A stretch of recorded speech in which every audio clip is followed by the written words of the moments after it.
Hello, mamas, and welcome to the Put the Me Back in Mommy show. I'm your host, Isabelle Bridges, and as you all know, I am on a mission to support moms and women in making themselves and their dreams a priority. And so the big question today is how do we infuse ourselves and our dreams with pleasure? And it is my great pleasure to introduce to you Amelia Fortes. I'm so excited, one, to get to know you a little bit myself, Amelia, and then two, to share your beauty and your deliciousness with our viewers. So before we dive in, please share with us a little bit about yourself, what you do, how you support women, and also how do you infuse your life with pleasure during a pandemic? Oh, so good, so good. First of all, thank you so much, Isabelle. When you reached out to me about this, I was so excited that this was your platform because I think mothers especially, we're so used to giving and giving and giving. And, you know, we need to fill our cups too, right? And so I'm just so glad that you have this platform. And to all of you watching, you know, you're worth it. And I'm so excited to talk about this topic. But you know, a lot of you probably don't know who I am. So my company that I founded a few years ago is called Self-Love Story.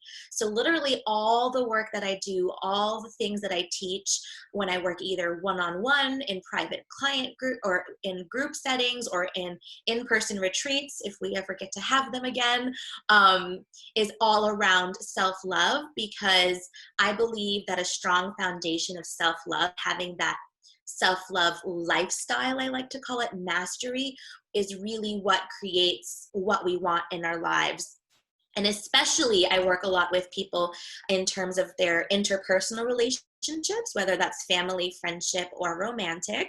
And also as it relates to their dreams and aspirations, you know, are they feeling fully expressed in their life and in their career and in their vocation, or, you know, as a mother.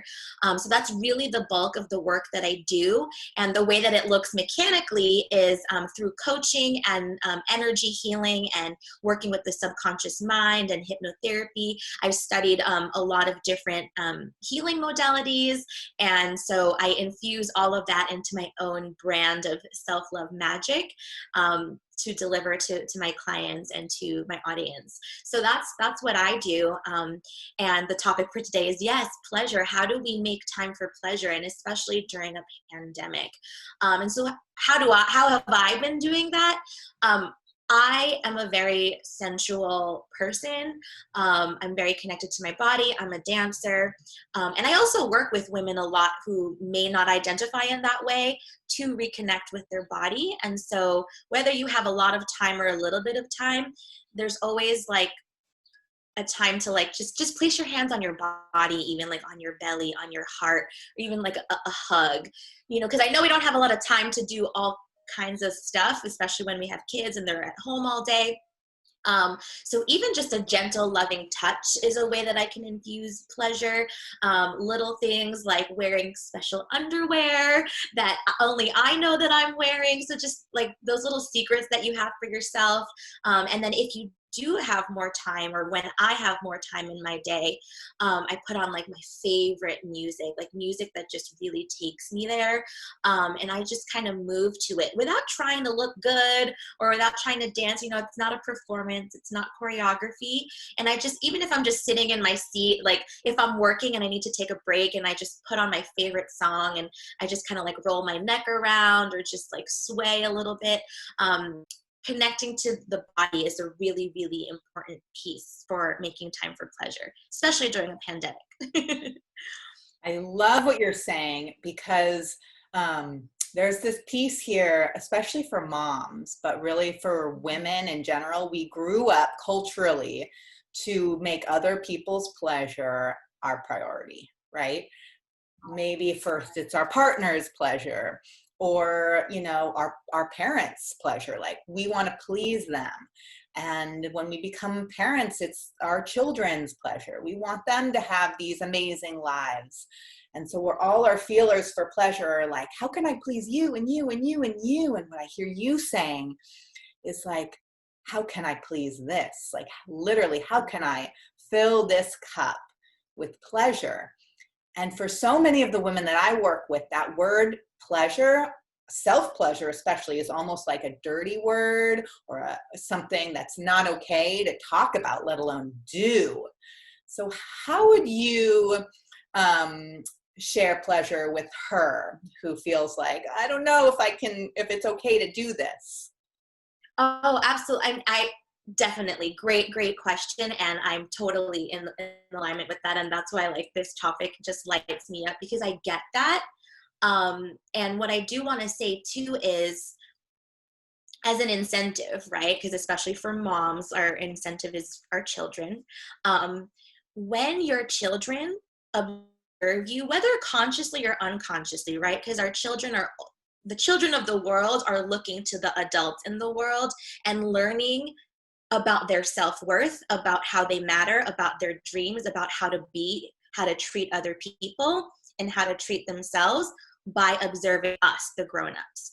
So as an incentive, you know, I would say your children are going to learn how much they matter and how, their self-worth, and how to treat themselves, and also what they should accept from other people by observing you. So if that's not incentive enough to make your pleasure a priority, I don't know what else would be. Like, I mean, to me, that's what I think about. I think of the little girls and the little boys who are looking to people like me, and I want them to know that they matter and that their pleasure matters, right? So that's the first thing that I want to say about that. As for the piece about it being kind of a dirty word, I mean, I think that's just a product of like societal conditioning, where it's like pleasure, like, ooh, like sexy, like what do you mean? And so just to kind of scale it back and take the pressure off a little bit, pleasure can be as simple as, you know, eating your favorite bowl of fruit and just truly enjoying the juices, and even before you eat it, like how pretty it looks, you know, or like when you go prepare a beautiful meal, just enjoying the aesthetic of it and the eating of it, right? Pleasure can even be in the mundane things of like putting on clothes for the day, or maybe even when you're changing your children and just feeling the softness of the clothes and feeling the squishiness of your kids who you love. And then also even when you're putting clothes on yourself, like choosing to wear fabrics that hang in just the right way and that touch your skin in just the right way. So it doesn't have to be so pressury and like sexy. I mean, absolutely, yes, we can go there. But you know, if you're not ready to go to that extreme yet, and like, just starting with those littler things, I think is just a game changer in and of itself, right? Even just like walking on the street, getting in your car, like feeling the steering wheel, like anything can give you pleasure. And I think just by starting to have that mindset of thinking like, oh, how is this bringing me pleasure? And even with things that I hate. So I hate doing dishes and I hate doing laundry. I actually know people who love doing those things, but I hate them. I've never liked them. And so, but they have to get done, right? And so for me, I'm like, the question is always, how can I find pleasure in even this like mundane thing that I like hate to do, you know? And so I always like to get the temperature of the water like just right, that just right lukewarm, where I can feel the water running. I just think like, oh, I'm washing these dishes because my family and I, we just had an amazing meal, you know, and like with doing the laundry, like where I find pleasure is like when it smells so good coming out, that detergent smell, and when the laundry's so warm and you can just kind of like feel that warmth. And like, I hate folding, but like if I focus on the pleasure of the warmth of the clothes, it makes the folding that much better. Or like if I'm listening to music that I like, or if I'm hanging out with family or something. So really, I could come up with like a million ways and the how-to, but really the come from is, how can even this be pleasurable? How can even this like crappy thing that I hate to do be pleasurable? Is a good question to practice asking. And what I hear you saying is we can turn these unpleasurable things into, from I have to do this to I get to do this. Like, I don't have to fold the laundry, I get to fold the laundry. And I get to infuse it with, pleasure, but also presence. Like when we're in our senses, we're being present, so that folding the laundry isn't something we do and then we experience pleasure, but that this can be part of self-care, not just because it organizes our house and whatnot, which brings many of us pleasure, the outcome, right? But the process, it's like you're saying that it can be pleasurable.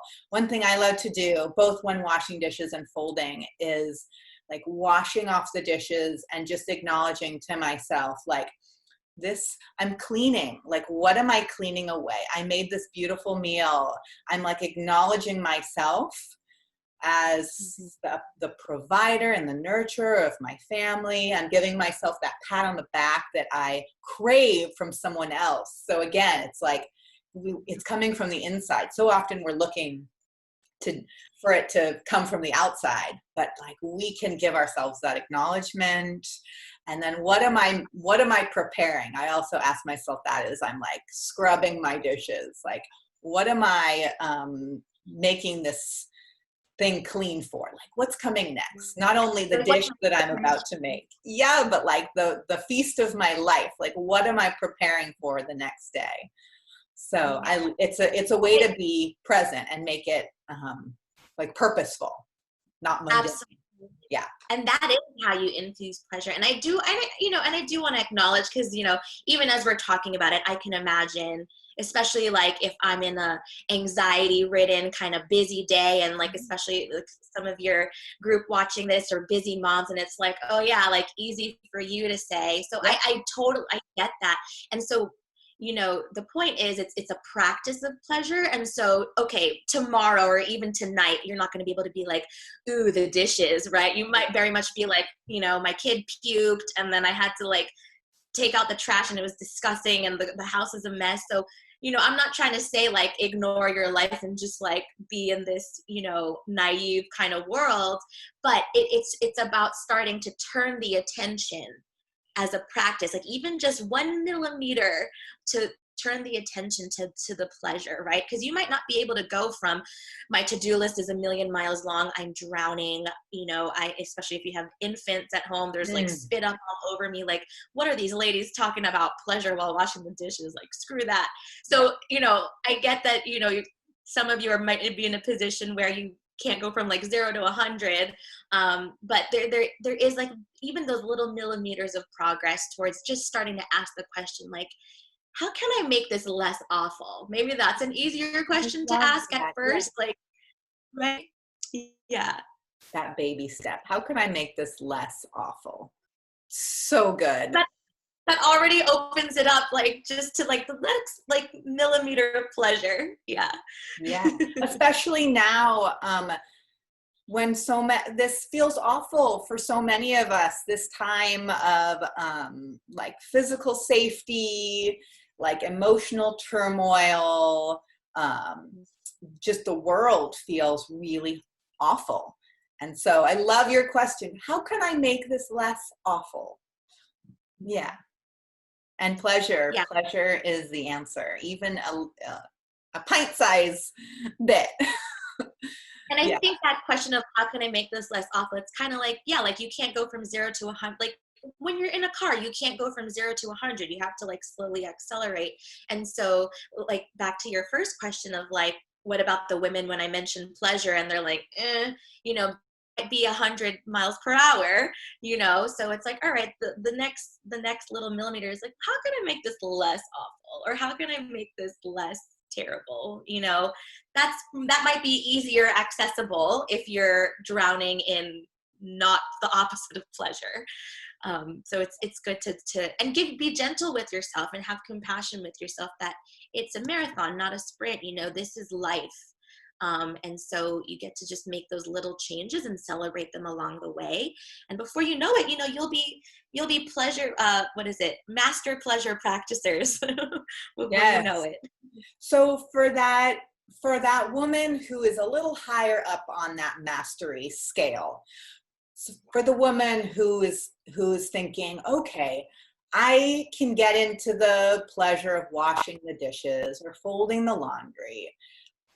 I get that, and that's helpful. but it's this piece about like that more sensual self-pleasure. Maybe it's like this judgment around moving my body and someone's gonna judge me for experiencing pleasure in my body, that sensual pleasure. What if for the woman who's on that edge, how can she kind of step over that? I love that question. And what I'll say in general to anyone, wherever you are on the spectrum, it is about just leaning into that millimeter more of that. I love the word edge, right? Just leaning in a little bit more.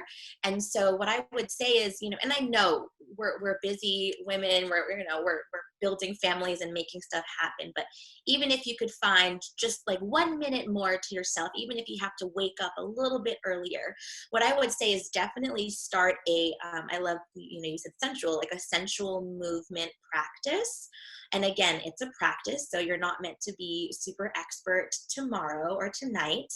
But like what I would suggest is, you know, if you have Spotify or whatever music you have, you know, compile a list of maybe, let's start with 3 to 5 of your favorite songs, you know, and think about, you know, those songs that when they come on and you immediately forget about all the junk going on in your life because you're just like, oh, I love this song. Like if it makes you do that and if you can feel like all your muscles relaxing, like that's a song that needs to go on your list, right? So okay, Amelia, what's your song?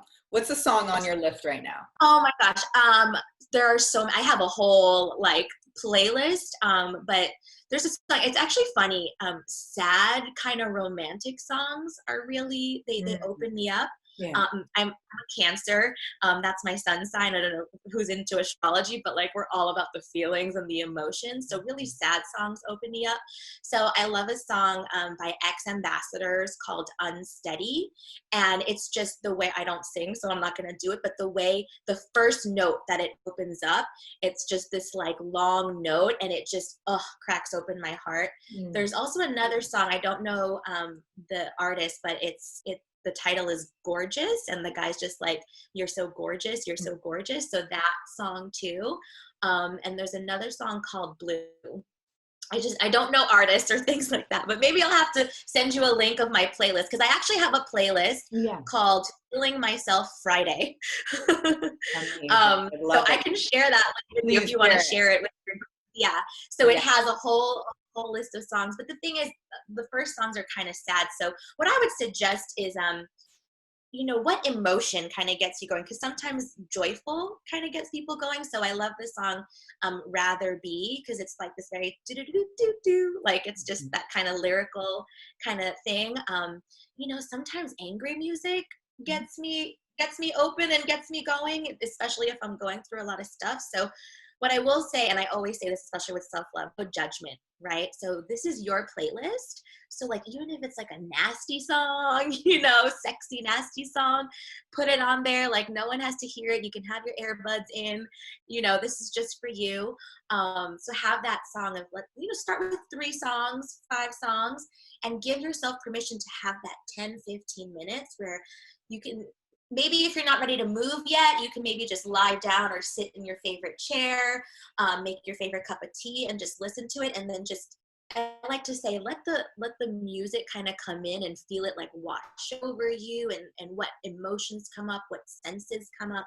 But yeah, when you're ready to move, then yeah, get up and just start to move. And what I will say is, you know, we get a little self-conscious, like even if no one's watching, even if you're alone, I know that when we start moving, sometimes it can be like, who's gonna come in the room? So what I like to say to that is, if it feels good, it looks good. But also, it doesn't matter how it looks. But I promise you, especially women, we're so beautiful, all bodies, all shapes, all sizes. And when a woman feels good, she looks good, right? So that's the focal point. I don't want you to worry about how you look. And if you do, it's a practice. So you're going to be kind of thinking about it. But that's why I pick those songs that you can't even think about it, because you're just like, oh, this is my song. Yeah. I would say do that and have a, you know, daily, if you can, pleasure practice with those songs. And, you know, let your kids know, let your husband know, let anyone know, oh, it's mama's time. Like, I just need 5 minutes. I just need 15 minutes. And like the door is closed, like the blue sock is on the door, so no one gets to come in. Yeah. You know, do whatever you gotta do. Or like, actually one of my clients, she has a blue sofa chair, or I don't know, whatever, a single chair. And her kids know when mama's in that chair, don't bother mama. So like, you know, set those boundaries. Boundaries, that's another piece of pleasure, is having boundaries. Yes. I mean, yeah, boundaries is where, within boundaries is where you find the most freedom. And just communicating that to your family is important, you know, and tell them why, right? You know, like mommy wants to be here for you. And so this is how mommy is here for herself. And so I just need 5 minutes. I just need 15 minutes. And they will comply, you know? Yep. And we teach people how to treat us. So we're teaching them not only to have their own boundaries, but how to treat us with respect. And And actually, you know, depending how old the children are, and especially with daughters, but you know, boys will be into it too. You can dance with them, you know, and say like, what movement feels good to you, and it can be a family thing. But I will say, you know, err on the side of like, this is for you. But if in the event that you don't have that alone time, you know, you can definitely include your children, and they will be learning how to embody pleasure and how to take care of themselves in that way. So it's just such a huge win all around that will radiate in a way that we can't even measure. Because how do you measure the importance of children walking in the world that know that they matter and know that they're worthy and know that their pleasure matters? I mean, that just opens my heart to even say that. totally. Yeah. Well, Amelia, thank you so much. I want to stay in the boundary of our time. So I can't wait to connect with you more and to just deepen into my own pleasure practice with your support. Thank you so much for being here today. And until next time, mamas, take care. Go have your own little dance party. Wash those dishes with pleasure. And we'll see you next time. Bye. Hi, thank you so much, Isabelle.